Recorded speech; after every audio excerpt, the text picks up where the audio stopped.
नमस्कार. आज आपण एका गावरान पद्धतीने वांग्याचं भरीत करणार आहोत की ज्यामुळे न खाणारे सुद्धा आवडीने खातील.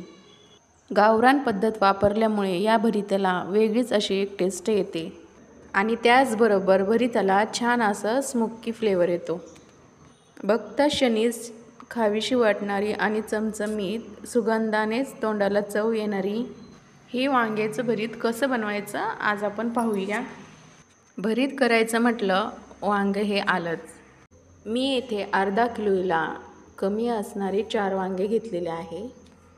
हे वांग स्वच्छ धुवून आणि पुसून घेतलेले आहे. वांगे हे किडके आहेत का हे बाहेरूनच पाहून घ्यायचं. ज्याला डाग नसलेले ते वांगे मी येथे घेतलेले आहे. गॅसवर अशा प्रकारे मी वांगे हे ठेवून घेतलेले आहे आणि ते भाजून घेणार आहे. हवं तर तुम्ही गॅसवर जाळी ठेवून देखील हे वांगे भाजून घेऊ शकता. आपल्याकडे चुलीची सोयही नसते त्यामुळे या पद्धतीने हे वांग असं भाजायचं. हे वांग आहे ना असं उलट सुलट करून भाजून घ्यायचे म्हणजे ते सर्व बाजूने हे भाजले जातात आणि कुठेही कच्चे राहणार नाही. वांगे हे सर्व बाजूने असं फिरून फिरून छान असं मी भाजून घेतलं. अशाच प्रकारे वांगे उलट सुलट करून मी सर्व भाजून घेतले. आता हे वांगे गरम आहे आणि लगे वांगे सोलल्याने हाताला हे चटके लागतात. त्यामुळे मी 5 ते 6 मिनटं हे मी झाकून ठेवत आहे. त्यामुळे पटकन हे त्याच्यावरची साल आपल्याला काढता येईल आणि वांगही थंड होईल. हातालाही चटके लागणार नाही. 5 ते 6 मिनटं मी असं झाकून ठेवते.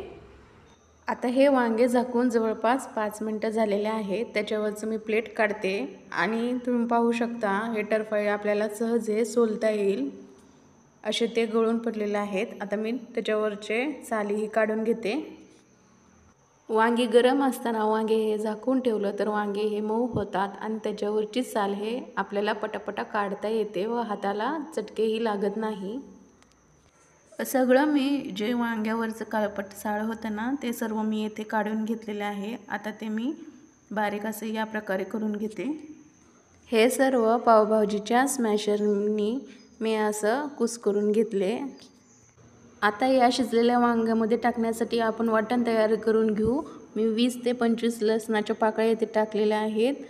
7 ते 8 हिरव्या मिरच्या, थोडीशी कोथिंबीर टाकून मी मिक्सरच्या भांड्यामधून बारीक करून घेते.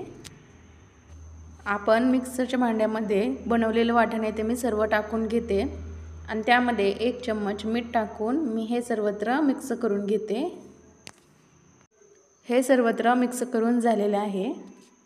आता आपण याचं भाजी कशी तयार करायची हे पाहत आहोत. इथे मी 3 टेबलस्पून तेल गरम करून घेतलं. त्यामध्ये अर्धा चम्मच मोहरी टाकली.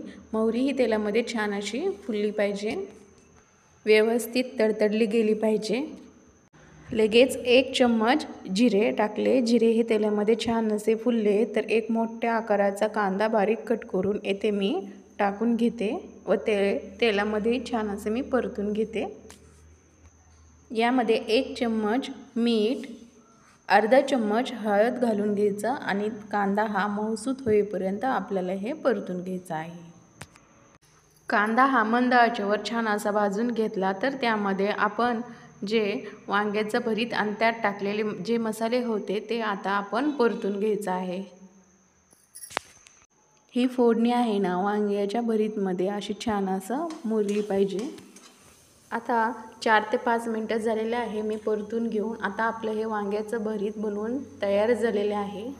हे गरमागरम ज्वारीच्या भाकरीबरोबर किंवा मक्याच्या भाकरीबरोबर खूप छान लागते. तुम्ही हे नक्की बनवून पहा आणि कशी वाटली हे कमेंटमध्ये नक्की कळवा. व्हिडिओ पूर्ण पाहिल्याबद्दल धन्यवाद.